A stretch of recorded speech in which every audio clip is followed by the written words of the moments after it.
Welcome to Basic Folk, a podcast where we have honest conversations with folk musicians on the American Songwriter Podcast Network. I'm your host, Cindy House. Thank you for joining us today. Mark Kilianski of Golden Shoals had the unfortunate experience of coming of age in a time where mainstream rock was just terrible. Like the late 90s, specifically 1999, was pretty bad. He was really getting into bands like Korn and Limp Bizkit, and his first guitar was a BC Rich Warlock, which is a heavy metal style guitar. Lucky for him, he had a cool guitar teacher that introduced him to bands like Black Sabbath and Led Zeppelin. Around high school, he started getting into jazz pretty seriously. He actually ended up going to school for jazz at Berklee College of Music in Boston. All the while, Mark was harboring a secret love of roots music, which began after watching O Brother, Where Art Thou? He started venturing out into the trad and folk scene in Boston, and through that met Amy Alvey at school. The two were in the same starting point in their experiment with roots music. Both eventually decided that their academic musical paths of jazz for Mark and classical for Amy were actually not what they wanted to pursue professionally. They formed their band in Boston and moved down to Asheville. The pair spent the majority of their time on the road. Actually, their first experience touring, sounds pretty cool, was a 2-week walking tour in Massachusetts. Eventually, Amy and Mark settled on the band named Golden Shoals. They released their latest album, a self-titled record, in 2020 with, of course, big plans to be on the road playing live. The pandemic upended their touring, with Amy in California for a bit and Mark in New Jersey. We talk about all of that, as well as toxic masculinity, the legacy of black musicians in country and bluegrass, and allyship. Mark is a pleasure to talk to. I love his sense of humor. I think I went on many side tirades in this episode, more so than I usually do, just because it was so fun to talk to him. But hope you enjoy our conversation. We're going to take a listen to a song from Golden Shoals' latest album. This is Brood of Hate, and then we'll get to our conversation with Mark Kilianski of Golden Shoals on Basic Folk.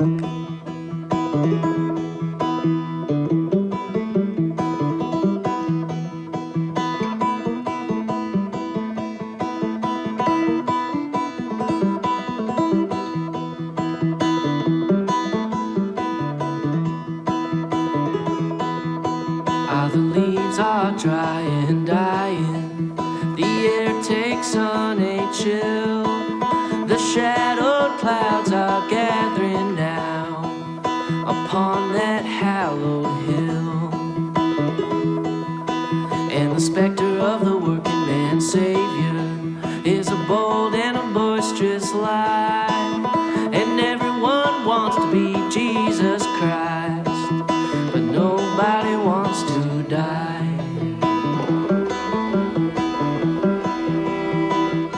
Let's get into this, Mark. Thank you for being on the podcast. Glad to be here. You grew up in New Jersey. True. What was your exposure to music like, and how did your family treat music? So, my family was not musical in the sense that nobody played instruments, but my parents both love music and listens to the radio a lot, mostly oldies and classic rock, and I got interested in music when I was in 6th grade, kind of initially. I just started to really get into pop music, and then all of a sudden... What year was this? That would have been 1999. Okay. Ish. A terrible year for music. Did you ever see the VH1 Behind the Music for the year 1999? No, I didn't know they did that for years. You would probably love that. Well, I think it's like the only one because it was like dubbed the worst year in music. That was like Woodstock 99 was a big part of that TV special. Anyway, sorry to interrupt. No, I mean, that's a great kind of segue because like at first I was really into like boy bands and stuff. Oh my God. But then as I started to go through puberty and kind of start to, get angsty, then I this switch flipped and I got really into nu metal, those Woodstock 99 bands like Korn and Limp Bizkit. So, for better or for worse, that music really resonated with me and just made me want to play guitar. I loved the heavy riffs, and I wanted to make my own heavy riffs. So, yeah, I got a guitar for my 13th birthday, a red BC Rich Warlock. Yeah, you have to describe it if people don't know what that is. It's just very pointy. It's like imagine a flying V guitar, but then but more of an X. Yeah. Also jagged and pointy. It kind of looks like a giant X. Yeah, like a jagged X. Yeah. And that's what it sounds like too. How do you think learning on that kind of guitar early on impacted your playing? Well, like the first stuff I wrote was like power chord riffs. Like it was my third or fourth guitar lesson and my teacher showed me power chords. And I just immediately sprung into action writing riffs. So, it was a lot of, I don't know, I feel like parents often, when they're signing their kids up for guitar lessons, think like, oh, they should start on acoustic and then move to electric. But like, I think if a kid wants to play electric guitar, that's the sound they want to make. So that's what they should start on. And that's what I found very inspiring at the time. So it was really a great starting point for me. Your guitar teacher started showing you some bands like Black Sabbath maybe was the first one. And then it seemed like Led Zeppelin had a big impact on you. Yeah, Zeppelin was the first band that I was really into, that because they have like, they're really heavy hard rock, blues rock stuff, but then they also have acoustic stuff. So that was kind of my gateway into acoustic music, where I really enjoyed what they had in the way of that. So that was a few years after I started playing. I was in high school and I got my first acoustic guitar and started messing around with that. Not to go on my own tangent again, but I just really feel like we had very similar tastes around like in that like angsty teen. And I remember really loving the band Silverchair, and their second record, they had a couple of acoustic songs. And I remember thinking like, ooh, this is a different world. And I just went back like over this past weekend and listened to some Silverchair, and I was like mortified with like how dark and heavy it was. Yeah, they had that song, Anna's Song, which was about his struggle with anorexia, which is like, looking back, pretty cool thing to put out there. Like musically, it's kind of weird, but right, thematically, it's kind of awesome. You're totally right, and that's the thing that I kept bringing up to my girlfriend, who's also like we're the same age, and she like loved Silverchair's first record, and then I was like, yeah, he has a song about anorexia, and she's like, what? But Silverchair has this like weird dissonance in all of their songs that I remember when I was a kid. I remember like not liking it, and I definitely didn't like it when I listened again. But man, it's funny to like go back. Like, you're lucky that your guitar teacher got you into Led Zeppelin, because you can't go back to Led Zeppelin and be like, oh, this is embarrassing. How humiliating. Yeah, right. It's an okay band to like, no matter what age you are. Yeah. So also when you were in high school, you were getting into jazz, and it sounds like you were involved in like some really serious study of jazz guitar, and you ended up going to Berkeley for it. But can you talk about like where that interest in jazz came from? And like, I guess like it just sounds like so like studious and serious. I guess like your reflection on that and how you see the foundation of jazz impacting the musician you are today. Yeah, so I just really loved playing guitar, and I was really curious to learn as much as I could. And jazz is such a complex style of music, and learning to improvise is a whole thing, and the language of it and the music theory element of it are just, there's so much to learn that I was drawn to it. And there was a class at my high school where we could play small group jazz every day. So the idea of playing music in school every day was pretty enticing. And it didn't like affect you that it wasn't like power chords and metal anymore? I just had a good handle on the rock stuff, like, playing solos and, coming up with riffs or whatever. And jazz was just kind of this new, I really loved the sound of jazz chords and the kind of possibility of jazz improvisation, being able to play like chorus after chorus of an improvised solo rather than having like your kind of little 8 or 16 bar solo in the middle of a rock song. I really enjoyed that. The movie Oh Brother, Where Art Thou, I think was a big turning point for you. It sparked your interest in roots music. I feel like the combination of like the Led Zeppelin acoustic and blues stuff and Oh Brother, Where Art Thou really kind of like sealed the deal. What was it about the music that moved you at the time, and how did you act on that?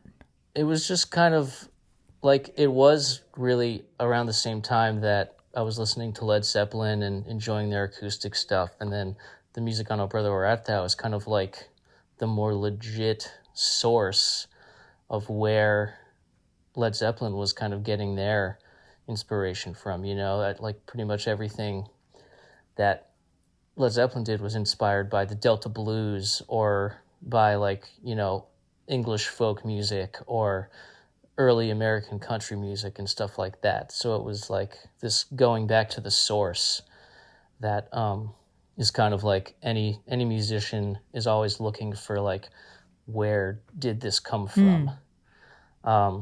Like a detective. So yeah, exactly. We're sonic detectives.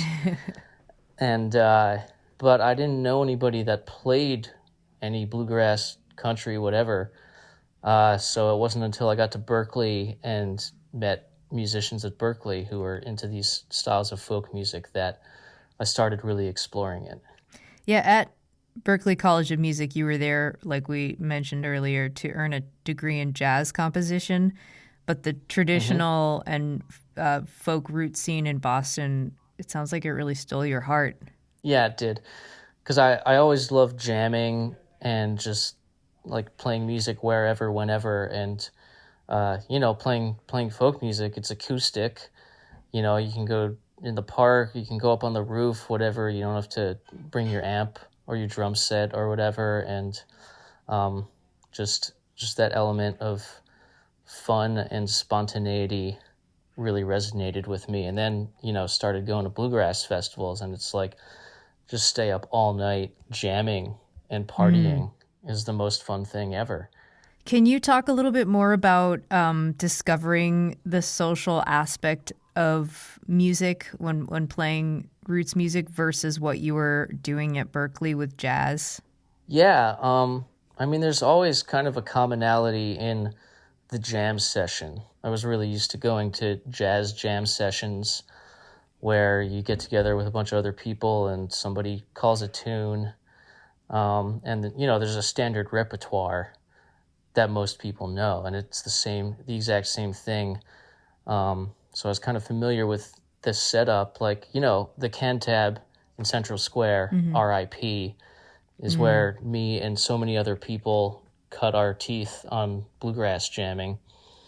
So I would go there a lot and, just start off like playing with whoever was there, really standard fiddle tunes, Big Mon, whatever fiddle tunes, and then like meeting more and more people. Did you just mention the name of a fiddle tune? Yeah, Big Mon. Big Mon. Like Monongahela? That's short for Monroe. Oh, okay. As in Bill Monroe. Oh, okay. Got it. The bluegrass mandolin player. Yeah, and I just blanked on other fiddle tune names. I trust that you know more. Big Scioto, Big Sandy River. For some reason, I can only think of two names with the word big in it. Yeah, you were kind of asking, like, what was different about that as opposed to jazz or something?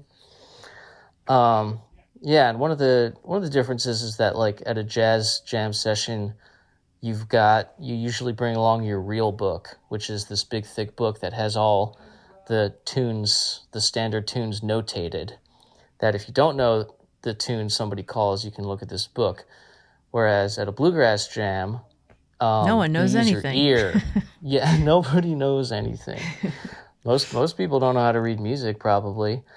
But like, you use your ear to figure out the tune. And the tunes are simpler, so it's easier to use your ear. And but, you know, having like studied music formally and spent time reading music and reading out of books, like I much prefer the experience of learning something by ear and maybe screwing it up a little bit when you're first learning it. But I don't know, to me that's just like a more holistic experience. And that's not to like talk down at all about reading music or anybody who does read music, because people learn and experience in their different ways. But for me, I really love not reading off a page and just like kind of, you know, observing what's around me. Leave room for the flaws.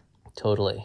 I listened to you and Amy on Get Up in the Cool podcast, where you were comparing the old time player Doc Boggs to metal music, which makes me want to know more about like where you see the similarities in those two styles, like when you made that connection and how did it change the way you see old time and metal. Cool. So specifically regarding Doc Boggs, is his music, it's just tonally very dark. Like a lot of the songs that he does are in minor keys and are kind of like on the slower side. Like there's definitely like with the slow minor, like pentatonic riff oriented, like his, if you listen to Doc Boggs songs, especially "Oh Death," which is one of his most famous tunes, it's like you could easily just, if you played it on an electric guitar with a lot of distortion on it, it just automatically becomes a doom metal song. You sound like someone who's done that. Yeah. I've done that I would like to do it more. Someday when I get my power trio together, we'll do that kind of stuff. You and Jake Blunt. That would be so dope. Jake is so metal.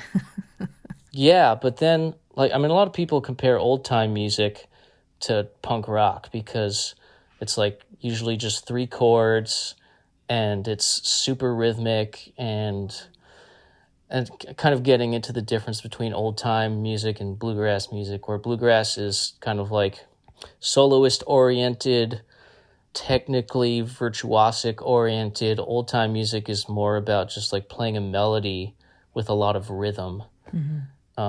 That kind of like more basic approach a lot of people compare to the approach to punk rock, where it's kind of like it's about your ethos and the vibe that you're putting out, and you don't have to be like the most technically skilled musician. Like if you're playing it rhythmically good and with lots of passion, then what you're doing is worth listening to.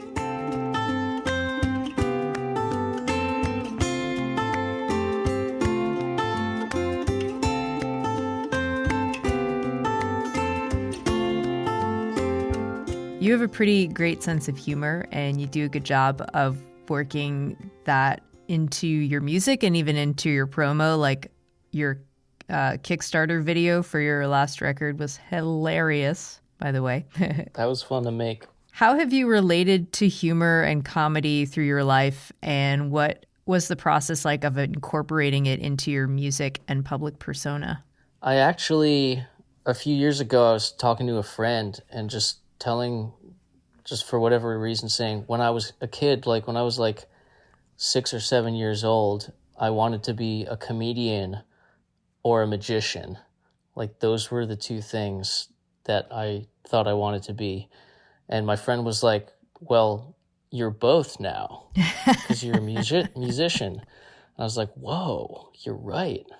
I don't know. I mean, it's not anything that I really ever thought about. Like humor is important in whatever art form. You know, you read a book or watch a movie, and no matter how like depressing or dark this piece of art might be, somewhere there's some kind of comic relief. And it's kind of weird in music. Like, I think maybe you're alluding to something where in music you often find comedy, like you either got musical comedy or like music that is not very comedic. Like music that is serious, it usually doesn't have any comedy in it, I find.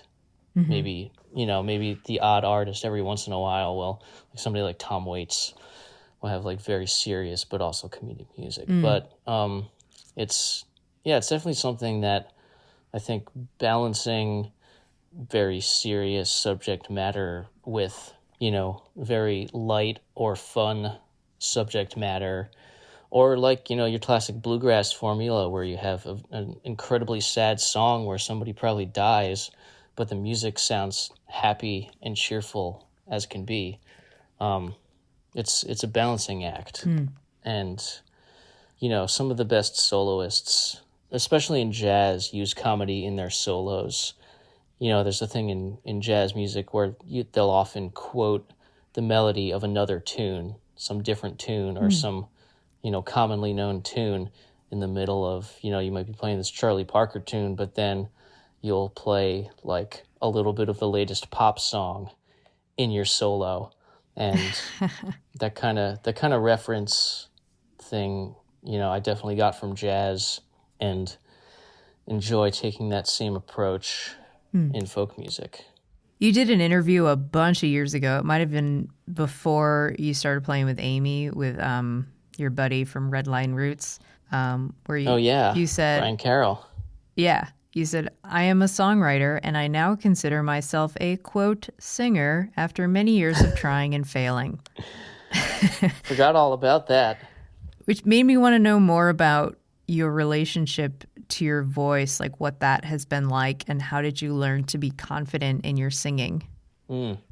Yeah, I forgot that I ever said that, but it's true. I started singing in high school. A friend of mine started an acoustic duo because we both played in a lot of rock bands. My friend John Cusimano, and we just wanted that's to a good do an last acoustic name. Thing. Yeah. Cusimano and Kilianski. Very Jersey. Yeah. Same last name as Tony Soprano's next door neighbor. Oh man, epic. So yeah, he was we always played music together and always in rock bands, but we wanted to do an acoustic thing. So we started doing that. And, he sang the lead most of the time, actually all the time. But so I had to sing the harmonies, and I was good at coming up with harmonies because I had figured them out on guitar and I knew how to construct harmonies. But the tone of my voice, took a long time. I don't know, I didn't grow up singing. I don't have a naturally great sounding voice. So I joined concert choir in school because it was another opportunity to have a class where I got to make music. And I learned a little bit of very basic technique there, and just singing every day.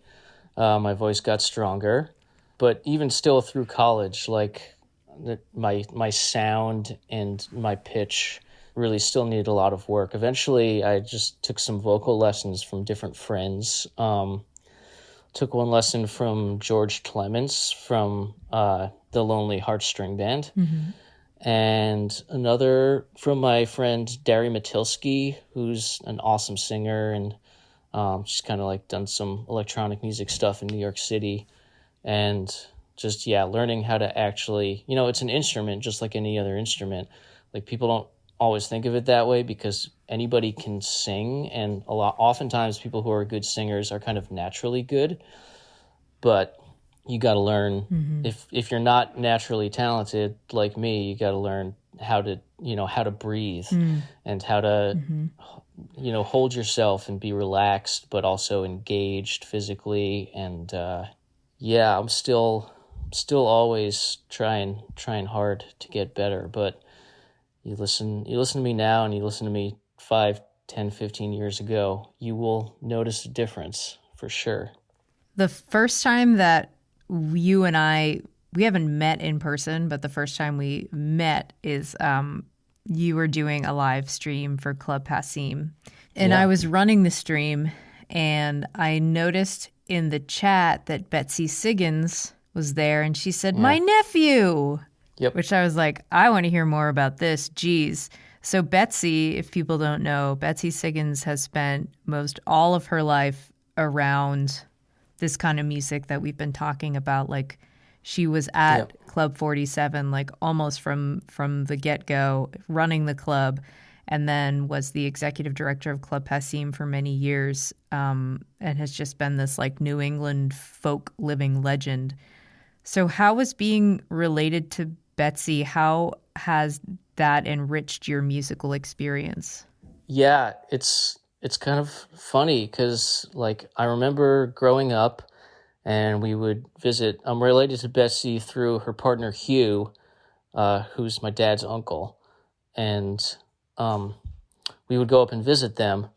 And when I was a kid, like every once in a while, they would take us to Club Passim, and I was always, as a child, I was like, this place is weird and it smells funny. It still is, and it still does. And but then later in high school, we went to see this great Celtic guitar player there, John Redbourne, I think was his name. And like, that was one of the first live music experiences where I was like mesmerized. Wow. So yeah, and that's because Betsy was involved there and took us down there to see him. And then when I really started getting into bluegrass, she got me a Doc Watson CD, and always kind of has, shown me music that she thinks that I should get into because she's been around it and she knows what she's talking about. And yeah, she's always like giving my CD out to somebody or somebody else, and kind of helping push us along and been supportive of me throughout like whatever folk project I'm doing. She always is supportive, which is really awesome. And so that's pretty cool. She's always steered me well. She was the first person who told me to stop swearing on Facebook, which was good advice. I mean, I think my mom told me that, but I didn't listen to her. But when Betsy told me, I was like, okay, I'm going to mostly stop swearing on Facebook. Probably get taken a little more seriously. Betsy was the first person who told me to stop swearing on Facebook. Yeah. That's good. When you finally made the leap into playing, and this might be fast forwarding a little bit, you finally made the leap into playing bluegrass, country, old time acoustic music.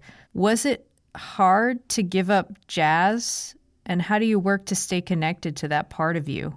It really wasn't hard because my degree was jazz composition, and I spent so much time working on that I kind of got burnt out. When I graduated, it was just kind of natural for me to start gigging as a bluegrass musician. At the time, I played with a guy named Dave Delaney. We called ourselves the Whiskey Boys, and so we were just both intent on gigging as much as possible. I really liked that style of playing and touring, so it was pretty easy. And as far as my connection to jazz, I don't know. I don't think I miss it. Like, I still get to improvise, and I kind of enjoy also having the opportunity to write songs. Mm-hmm. I don't know. I would never see myself really as a jazz songwriter. And the jazz world is like something that's not that interesting to me, I guess. It's such academic music, which is not really what I've been interested in, I guess. Bluegrass, just like the simplicity and the accessibility of folk music is what kind of draws me to that. But that being said, I mean, early jazz is folk music. And in whatever style of American folk music that you play, there's some element of jazz in there. So like, we as bluegrass and old time players, Amy and I are also really love Western swing music. And so some of our tunes have more of that Western swing vibe, and kind of pull out some of my jazz chops on that. That must be fun. It's all connected. It's all the same when it comes down to it. So Yeah. it's just like how much of the jazz sauce are you going to use? A little bit more on this song, a little bit less on that song. Is it Amy Alvey? Yes. You met Amy at Berkeley, and it seems like you became friends because you were both just starting off at like the same time in your playing with roots music. What was it like to have a friend like that, to learn this type of like socially centered music? It was cool. I mean, it's kind of interesting because we were in the same place, and I think we identified with each other in that. We didn't become really good friends off the bat. It was like more like kind of casual acquaintance. We would see each other at this, that, and the other jam session. But, over time, we got to know each other, and it was really when we became roommates. I wanted to live in a music house, so I was thinking of people who would be interested in being roommates, and Amy was actually the first one that came to mind. Yeah, because we always kind of related to each other. Mm-hmm. And then, living in the same house, we would naturally just jam together pretty often. And then as we were each in different bands, and those bands both kind of like, crumbled at the same time, since we had been jamming, we were like, let's just start playing some gigs. And we just played gigs together from time to time and started booking tours. We went on the Massachusetts walking tour, was one of our first gigs. Yeah, can you talk what that was about? That sounds really cool. Yeah, so that was Mark Mandeville and Rayanne Richards. I met them on the radio on WICN in Worcester when I was doing something else with the Whiskey Boys at that time, and they were talking about the walking tour. I told them I thought it was really cool, and they ended up asking me to do it. And what it is it's a tour that they've been doing every year for 10 years now. Last year was going to be the 11th year, but it was the pandemic, so it didn't happen. They hike for like 2 or 3 weeks and play concerts in every town that they walk through. And the routes are based on trails, some kind of trail system, and they really highlight all these different like small trails around the state that people really wouldn't know about otherwise, probably. So we camp most nights. We're carrying all of our gear with us, our camping gear, our instruments. We kind of bring the second string beater instruments, not our nice instruments. Right. the B team. Nothing terrible has ever happened, but you don't really want to have your good instruments out there in the rain and the sun and everything. Yeah. So, it was about that time Amy and I started playing together that Mark and Rayanne asked me to come on the tour that year. And I was never like that outdoorsy, but I really wanted to get into it. And Amy was, was pretty sturdy person. She's a rock climber. I knew that she'd be into it too. And we ended up doing it for like 5 or 6 years with them, like once a year every June. So that was your first tour, or one of your first tours. How did doing something like that and having that kind of experience set the stage for maybe how you wanted your future tours to look like? Well, what I could say is that like doing something like that, you learn whether or not you're able to like get through a hardship together. Not that it's like the hardest thing, and of course it's a self-imposed hardship, but walking 8 to 13 miles a day, carrying all your stuff and playing a show at night, like if you're not tough at all, you're gonna break down. So it was a great bonding experience. After doing the walking tour, I think it kind of set the stage for us to be ready to do whatever it takes to make it work. I've read a quote about you guys first playing together, and I didn't write it down, but it was something like, we sucked together at this music for like, at first, like we, it was like somebody that you could like suck with for a while and someone who you could grow into the music with. And Amy is classically trained, and you're a jazz guitarist coming to this music. How like did that factor into Golden Shoals sound, or how would it factor into like how you would learn this type of music together? Yeah, since it's like technically, simpler music, like, classical music and jazz music are very like technique and complicated music, and like it's easy to think that playing bluegrass or old time or whatever would be easy at that point. But it's actually not. Like you really have to, the rhythm is so different and the roles of the instruments are so different. Like playing jazz, you have a drummer and a bassist and they're the rhythm section and they're keeping the time. But in a string band, the guitar player is really the rhythm section, especially in a fiddle and guitar duo with no bass or anything. I'm the whole rhythm section. So you learn the weaknesses in your own rhythm and timing, and you have to iron that out, and you have to get the accents on the beats right, because it really is, it's kind of like speaking a different language, and like you can speak French and it's similar to Spanish, but you're not going to sound like a Spanish speaker until you spend a lot of time and do a lot of work to kind of get into the nuances of that other language. And I think it's the same with the music. You recently changed your band name. Was it 2019? It was the very beginning of, it was January 1st, 2020. Oh, January 1st. Was our official change. Awesome. Yeah. Golden Shoals. Just in time for the pandemic. Yeah, good job. Which I think Golden Shoals is a great band name. And you put out Thank you. your self-titled album in 2020. How does it feel to play and record under the name Golden Shoals? Feels good. Our old name, I don't really want to say it because it's dead. Don't have to. It was kind of cute and kitschy, and there's definitely like part of us and what we do that's like cute and funny, but that's not all we do.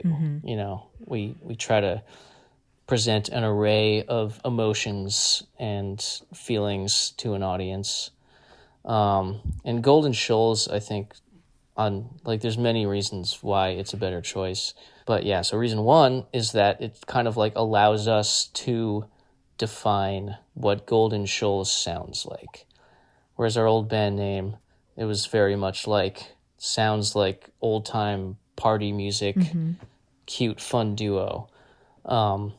So the new name kind of opens that up. And also like kind of the reason we had to change our name was because that our old name was similar to many other bands' names and other like events and just like places that, brand confusion was getting worse and worse. The name of the band was The Smiths. I'm just kidding. Exactly. I should just say it. The old band name was Hoot and Holler. So there you go. It's catchy and it's fun, but there's a million other Hoot and Hollers out there. And so, we had to think of a name that was unique and wasn't stupid, and thought we had a name that nobody could make jokes about, but there's no such thing as a name that nobody can make jokes about. We found out after we changed our name. But yeah, and so we did the whole thing. We scoured the internet, like no band we could find anywhere that was anything like Golden Shoals. Really like nothing I could find on the internet that was called Golden Shoals or anything like it, besides like some study of climate change impact on the shoreline of California. Interesting. Yeah, but that was really hard to find. So I think we're safe.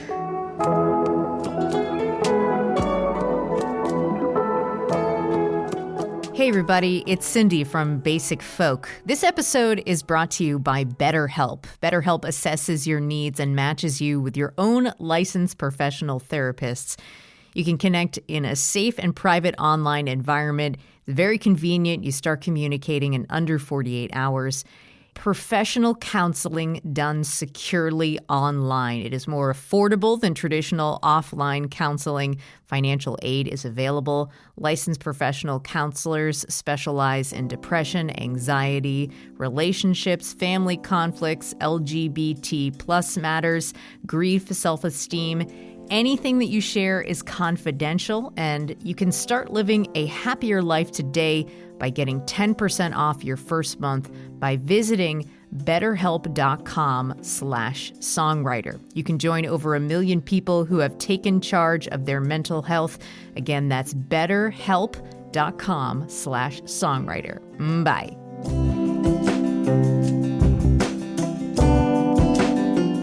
I want to talk about a couple of these songs on the self-titled record. On Love from Across the Border, you are reflecting on toxic masculinity and how it's affected your relationships. What has been your experience with the realization of toxic masculinity and how you've been impacted by it? Yeah, well, it's just like, I mean, I think most people in my life have always considered me a nice guy. But it kind of wasn't until I was an adult and like friends, Amy being one of them, being like, I would say something and they'd be like, don't say that. Like, never say that to me again. And, it's kind of you go through the whole thing where the first reaction is like, oh, you just can't take a joke. What's your problem? And then, but, I had to, as somebody who, no matter what, has always tried to be empathetic, like be like, oh, okay, I offended this person. Like, what was it that I said that bothered them? And just, reflecting on things, I realized that, I made sexist jokes were something that I would make as a dude and kind of a normal thing to do, but just realizing that, like, it's actually a mean thing. These are mean things to say. Mm. And, like also the way treating people in relationships, like I can say from my experience, if I didn't kind of reevaluate the way I was treating people or thinking about people, that I would just these like sexist and racist ideas of who people are and what people are, like they're kind of ingrained automatically as a white man through whatever, like TV, friends, family. You learn this stuff all kinds of places.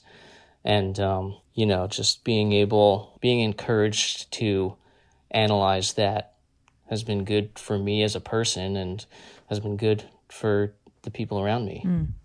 So I can not be an asshole, Yeah. Yeah, I do. And you've said that same process needs to happen in the realm of race and class for every white person and every middle class or wealthier person. And then also in listening to you talk about your experience with toxic masculinity and coming to that realization, I really feel like in order for that to happen, people need to be ready to deal with a lot of their own shame. And wondering like where you are with shame and your own shame these days. I definitely, every once in a while I look back at something that I said or did and, feel that like, oh my God, like, I can't believe I said that sexist thing to that person or like that racist thing to that person or like, I don't know. I think I'm kind of lucky. I'm just like, I think I'm naturally have been able to forgive myself. Like there's kind of like when you realize you've been mean to somebody, you have that shame and then you have to deal with it. And luckily, just for whatever reason, I've just been able to tell myself like, okay, like you did that, but just like moving forward, if you can refrain from doing that and try to like keep other people from doing that, then you're moving forward and you're doing better. And that's what's important. You can't dwell on the shitty things you've done in your past. If you did something wrong to somebody that needs to be addressed, then do that. But you can't just like wallow in your own self-pity for having been a jerk at some point. Sorry to stick on this like these last few questions are like pretty heavy questions, but like on the topic of sexism and like working not only to change your own behavior, but trying to be a good ally. Like if you see something that is sexist that another man is doing, like, do you step in? Like when you and Amy are on tour, like especially in recent years, have you noticed that people treat you differently, and then how do you react? Yeah, it's tough. On one hand, a lot of the people that we choose to associate with are pretty cool.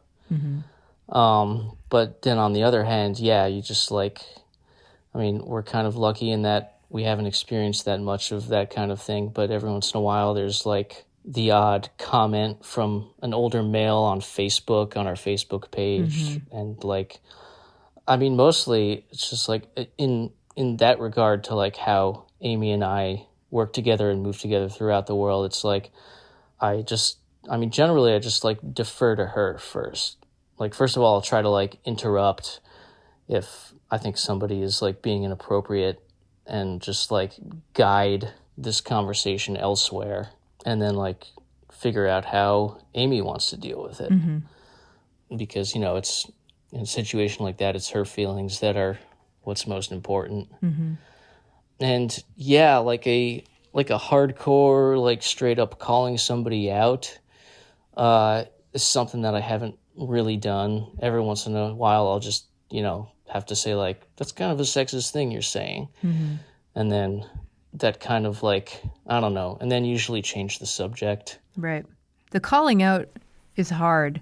One time I was doing a piece on the band Beirut, and I was calling them like a gypsy folk inspired band. And somebody emailed me and said, you know, gypsy is an offensive term, and I'm only telling you to educate you. And I always remembered that of being like, oh, I feel ashamed. I feel that hot knife of shame, but also I'm like, they're not like mad at me. I just didn't know. Yeah, it's a good kind of way to approach it. Not adversarial, but like as a friend. Like, hey, I'm your friend, and you're kind of being a jerk, so let me tell you how to not be a jerk. Yeah. But every situation is different, and always... And we're still going to fuck it up.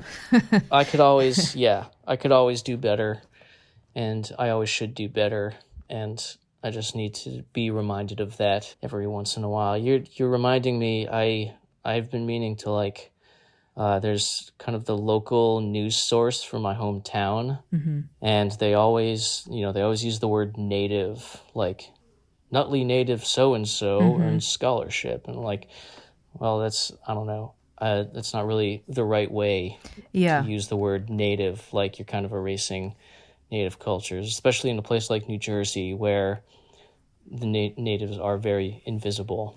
So to call this white person native is not cool. And I've been meaning to talk to them about that, so I think I'll send them a message today. Laura Cortese was the one that pointed that out to me. Do you know her? Yeah. Yeah, she was on the podcast pretty recently, and I was writing her intro, and I put California native, and she just told me exactly what you said, and it had never occurred to me. What did you use instead of that word? California born. Yeah, great. It's good to have some alternatives to present. That always helps when you want to correct someone. Here's what you can do instead. Okay, let's talk about something fun to wrap this up. Cool. Not that this isn't fun, digging into our white shame. It is fun. The song Everybody's Singing, super fun.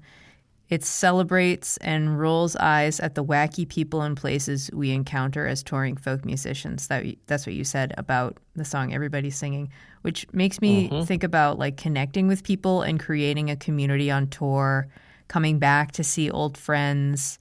That seems really important to you. What is it about that feeling of having a spread out community that really appeals to you? Well, ever since I started playing, like, music has always been the foundation of my communities that I move throughout. And yeah, I relate to friends I make playing music differently than I relate to my family or other friends who don't play music. I don't know. There's something. I'm not a religious person, but if I have any spirituality, then music is at the center of it. So, and like, these are people where like you might see each other once a year at a festival or something, but if we're going on tour, then we get to visit them and, kind of connect a little bit more. And, this person that we were, drinking till 4 a.m. and playing fiddle tunes, we're going to go see them in St. Paul, Minnesota when we're on tour and get to see where they live and, what their life is like a little bit and get to know them a little better. And like people who play music are just like naturally fun and nice people in general. People that, you can learn something from and like share a real experience with. That's nice. Yeah. Yeah. I really like that. It's a nice way to live. All right, Mark, before we go, let's do the lightning round. Desert Island Band? That could be a good question. No, you go. You ask the questions. Okay. I supply the answers. Here we go. First song you learned on the guitar. Rumble by Link Ray. Karaoke song. There's a lot, but... That's a first. I love karaoke. Right now, it's Jack and Diane by John Cougar Mellencamp, except replacing most of the words with sucking on a chili dog. Terrible. Yeah. Dogs or cats or something else? Dogs. What is your coffee order? Black. First. Yeah, dark roast. Wow. Double dark. Strong, nothing in it. First celebrity crush? Kimberly, the Pink Power Ranger. Oh, man. Did you know she made a record? She's a musician. No. Is it good? No, it's not good. I interviewed her on college radio. Cool. Just because she was the Pink Power Ranger. Well, if you ever talk to her again, tell her I say hi. I will. Who's the nicest musician you've ever met? First thing that comes to mind is Dom Flemons. The Carolina Chocolate Drops came to Berkeley and did a clinic, and I just like kind of sent him an email telling him how much I enjoyed it, and he like sent me this long response where it's just like he told me that he really like appreciated something. I don't remember what he said exactly, but it was super nice. He's a real dude. That's awesome. He's a fucking amazing musician, and he's just a real person. First album you bought with your own money? I bought two at the same time. It was Blink-182, Enema of the State, and Smash Mouth, Astro Lounge. I don't know which is worse. Because they didn't have the parental advisory sticker, neither of them. And all the other ones I wanted had the parental advisory sticker. Yikes. Aren't you glad you're past that stage of life? Yeah. What was your first concert? I don't really know. Like, I never went to any big concerts when I was in high school. I was just like, we just had shows at the VFW or whatever. And that would have been my first concert. Like hardcore shows? Yeah, like punk shows.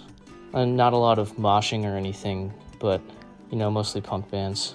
Beatles or the Rolling Stones? Can I say neither? Yes. I mean, they're both good. Korn or Limp Bizkit? Ooh. Korn was my legit favorite. I would pick Korn. But Limp Bizkit is more fun to look back on and laugh at. Yeah, Fred Durst is like pretty awful. Like, you can't really laugh too much at Korn because those lyrics are actually, like, really intense and painful. But Limp Bizkit, Fred Durst's lyrics are just utter garbage. Did it all for the cookie? Just broiness. Yeah. All right, I get that. Flying or invisibility? Oh, shit. It's hard, huh? That's a hard one.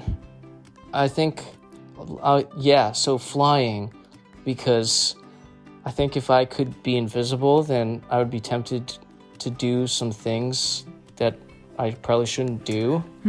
Like probably stealing things from Walmart or something. Which I don't think there's anything ethically wrong with that, but I don't know. Maybe just not. Anyway. I've heard that answer before, that like, I've got to choose flying because if I were invisible, I'd be tempted. Get into trouble, yeah. Yeah. Okay, this is the last one. Where's the most beautiful place you've ever visited? Ooh. I don't have a good answer for that. We've been so many places. I know, but they're all beautiful in their own way. What was the first thing that popped into your head? Well, there was the first time I ever went camping in high school, and we climbed to the top of this mountain, and there was a lake there. And we didn't know that there was a lake. And when we got there, we were all hot and exhausted, and jumping in the lake was the most refreshing thing ever. And I don't know where that was. It was in New Jersey, somewhere near the Delaware Water Gap, probably. That does sound good. So New Jersey is my answer. Beautiful New Jersey. Okay. We've got it all. That's all the lightning round questions I have for you today. Thank you so much for answering all my questions. Yeah, I appreciate the thoughtful questions. Yeah, it's been great. It's nice to talk to you.